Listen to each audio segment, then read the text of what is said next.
মাওলানা মামুনুল হক, কিন্তু তিনি যে গাজীপুরে এক নারী সহ ধরা পড়লেন, এটা একেবারেই ভুল তথ্য।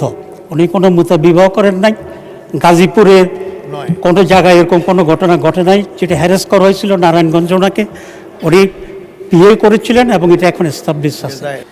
সাধারণত নিয়ম হলো যে যার এখানে এসে জবাব দেওয়ার সুযোগ নাই তার সম্বন্ধে অভিযোগ তোলা সংসদে সমীচীন নয়। বিয়ে করা যেত, কিন্তু পরবর্তীতে হারাম হয়ে গেছে, এটা নিষিদ্ধ, এখন করা যাবে না। আপনারা বিগত দিনে শুনেছেন মুদা বিয়ার কথা শুনেনি? মুদা বিয়া কি জিনিসটি স্পিকার আপনার কাছে আমি একটু জানতে চাই। মাওলানা মামুনুল হক তিনি অনেক বড় বড় কথা বলছেন, এই বাজেট নিয়ে সরকারের পতন ঘটাবেন, অনেক কিছু ঘটাবেন, কিন্তু তিনি যে গাজীপুরে এক নারী সহ ধরা পড়লেন মুদা বিয়ের নামে, আসলে সেটা কি ছিল আমি জানি না।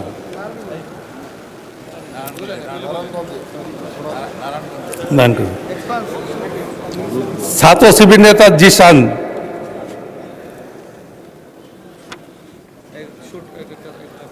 যা এই ইতিহাস আপনারা জানেন। আমি বলে নিই তারপরে।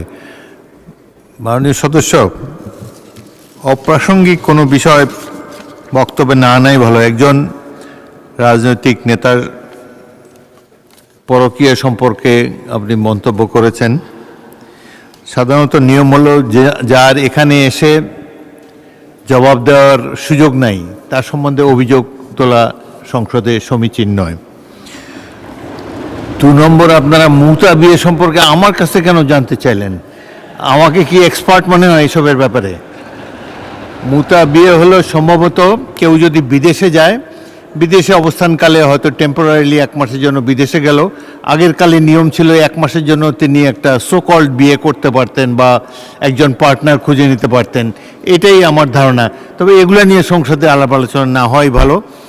আর অপ্রাসঙ্গিক কোনো কিছু অনুগ্রহ করে এখানে তুলবেন না,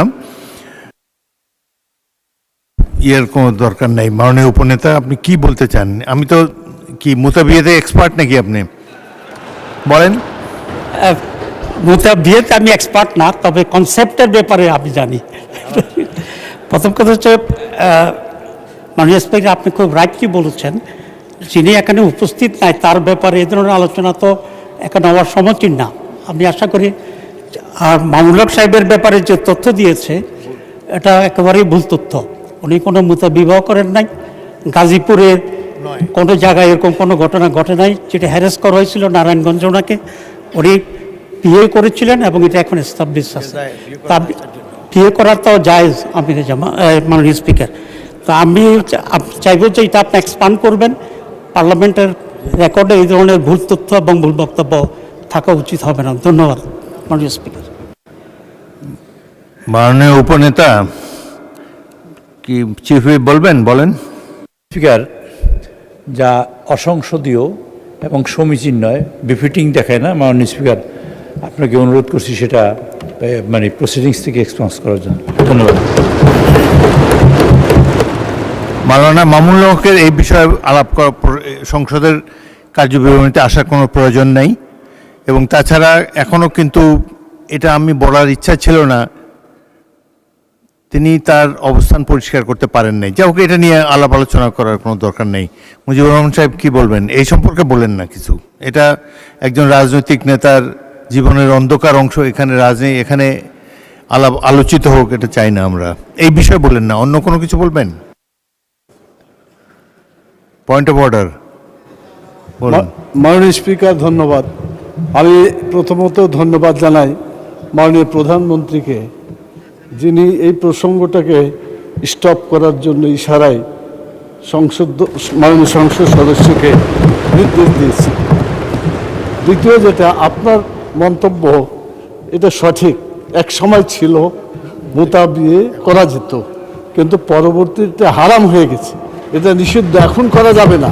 এই কথাটা আপনি যোগ করে দিলে এটা সঠিক তথ্য থাকবে। না হলে এভাবে থাকলে মনে হবে যে বোধহয় এখনও কিছু করা যাবে। এটা আর করা যাবে না, এটা হারাম। ধন্যবাদ। ধন্যবাদ।